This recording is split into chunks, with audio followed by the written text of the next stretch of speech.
नमस्कार मित्रांनो, तुम्ही बघताय न्यूज आणि व्ह्यूज. मी बोलतोय धनंजय लवांडे. आम्ही आहोत आत्ता जपानमधील ओसाका सिटीमध्ये आणि ओसाका कॅसल म्हणून एक स्पॉट आहे इथं. ओसाका कॅसलची मेन बिल्डिंग तुम्हाला दाखवतोय मी. जपानीज लोकांनी कसं काम केलं आहे.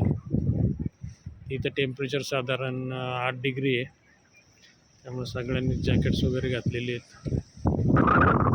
खूप बाहेरनं लांब लांब लोक येत आहेत इथं. इथून ही सिटी दिसते ओसाका. थंड वातावरण आहे, त्यामुळं कानाला वगैरे गार हवा लागते. आता इकडं भूकंपाचा देश म्हणतायत. या भूकंपाच्या देशामध्ये बघा 40-40 मजली बिल्डिंग त्यांनी कशा बांधलेले आहेत.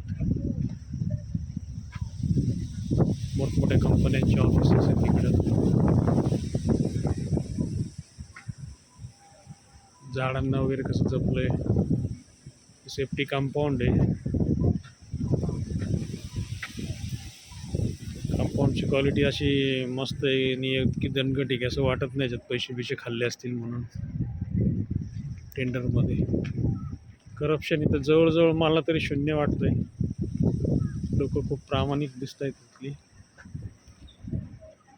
फक्त जापानीज बोलतायत, फक्त इंग्लिशमध्ये 2-3 वाक्य बोलतायत तोडके मोडके.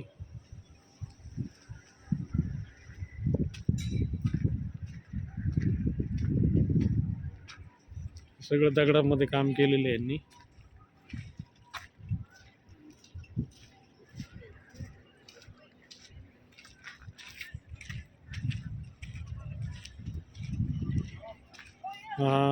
इंग्लंडमधून वगैरे पण येत आहेत टुरिस्ट. अमेरिकेचे आहेत, काही चायनामधनं पण आलेले आहेत. जापनी लोकांचा भाषेचा प्रॉब्लेमच आहे. ते चुकायची पण भीती वाटते. संजना बरोबर आहे, त्यामुळं आम्ही जपान फिरू शकतोय. ही सगळं गुगल मॅपवरच आम्ही फिरतोय. काही प्रॉब्लेम आत्तापर्यंत तरी आलेला नाही आहे, कारण संजना एक्सपर्ट आहे एकदम त्यामध्ये. प्रत्येक टुरिस्ट स्पॉटच्या तिथं त्यांनी टॉयलेट्स वगैरे केलेले आहेत, रेस्टॉरंट्स केलेले आहेत. महागाई खूप आहे. त्या माणसाला जपान बघायचं म्हणजे कमीत कमी 2.5-3 लाख रुपये खर्च आहे. तसेच माझे व्हिडिओ बघत राहा, लाईक करा, सबस्क्राईब करा. भेटूया पुढच्या व्हिडिओमध्ये. नमस्कार.